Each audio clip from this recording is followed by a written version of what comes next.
So எல்லாருக்கும் hi. So last வீடியோவில் சொல்லியிருந்தேன் எல்லா பேங்கிங் ஆஸ்பிரன்ஸுக்கு வந்து ஒரு கோச்சிங் கைடன்ஸ்ன்றது ரொம்ப ரொம்ப முக்கியன்றது. இந்த வீடியோ என்ன ஷேர் பண்ண போகிறேன்னா, நான் எந்த கோச்சிங் பிளாட்ஃபார்ம் சூஸ் பண்ணேன், நான் எதனால் அதை சூஸ் பண்ணேன், அதை எப்படி நான் யூட்டிலைஸ் பண்ணேன், என்ன ப்ரிப்பரேஷனில் ஷேர் பண்ண போகிறேன். இனிஷியலாக நான் ஆல்ரெடி சொல்லியிருந்தேன் 2025 நான் ப்ரிப்பரேஷன் ஸ்டார்ட் பண்ணேன்.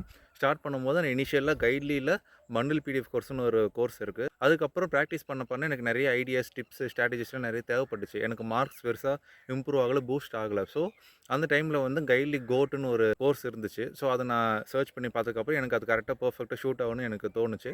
ஸோ அதை நான் கோட் பிளாட்ஃபார்ம் நான் என்ரோல் பண்ணேன். என்ரோல் பண்ணதுக்கப்புறம் அவங்க வந்து தனியாக வந்து கைடன்ஸ் தராங்க, மென்டர்ஷிப் ப்ரொவைட் பண்ணுறாங்க. அப்புறம் ரெகுலராக எந்த எக்ஸாமுக்கு இப்போ எஸ்பிபியூ கரண்ட்டில் போயிட்டுருக்குன்னா அதுக்கு தேவையான எக்ஸாம்ஸ் கரெக்டாக அவங்க கொண்டு போவாங்க. டெய்லி ஷெடியூலிங் கொடுப்பாங்க. ஒரு நாளைக்கு இதெல்லாம் நீங்கள் பண்ணுன்றதை ஷெடியூல் கொடுப்பாங்க. அப்புறம் கொஷின்ஸ் எல்லாம் வந்து சும்மா ரேண்டமாலாம் இருக்காது. எக்ஸாம் லெவல் என்னமோ அதே லெவலுக்கு தான் கொஷின்ஸும் அவங்க வந்து மார்க் டெஸ்ட் கொடுப்பாங்க. அப்புறம் நீங்கள் கோட் பர்ச்சேஸ் பண்ணிட்டீங்கன்னா உங்களுக்கு ஆடடாக மார்க் டெஸ்ட் சீரிஸ் நீங்கள் தனியாக பை பண்ண தேவையில்லை, பண்டில் பிடிஎஃப் கோர்ஸ் தனியாக பை பண்ண தேவையில்லை. அப்புறம் உங்களுக்கு இன்டர்வியூ வரைக்குமே ஃப்ரம் ப்ரிலிம்ஸ் டு இன்டர்வியூ வரைக்குமே அவங்க வந்து கொண்டு போயிடுவாங்க. ஸோ நான் பர்சனலாக அதை நான் ஃபாலோ பண்ணேன். என்னோட மென்டார்ஷிப் எனக்கு ரொம்ப ரொம்ப யூஸ்ஃபுல்லாக இருந்துச்சு. அப்புறம் என்னோட கைலி சக்ஸஸ் மீட்டில் கூட நான் அதை ஷேர் பண்ணியிருப்பேன்னு நினைக்கிறேன். ஸோ உங்களுக்கு எதாவது கோச்சிங் வேணும்னா நான் போன கோச்சிங் வந்து நான் உங்களுக்கு ஷேர் பண்ணிட்டு எக்ஸ்பீரியன்ஸ் ஷேர் பண்ணிட்டேன். ஸோ நீங்களும் அதை ஃபாலோ பண்ணிக்கோங்க.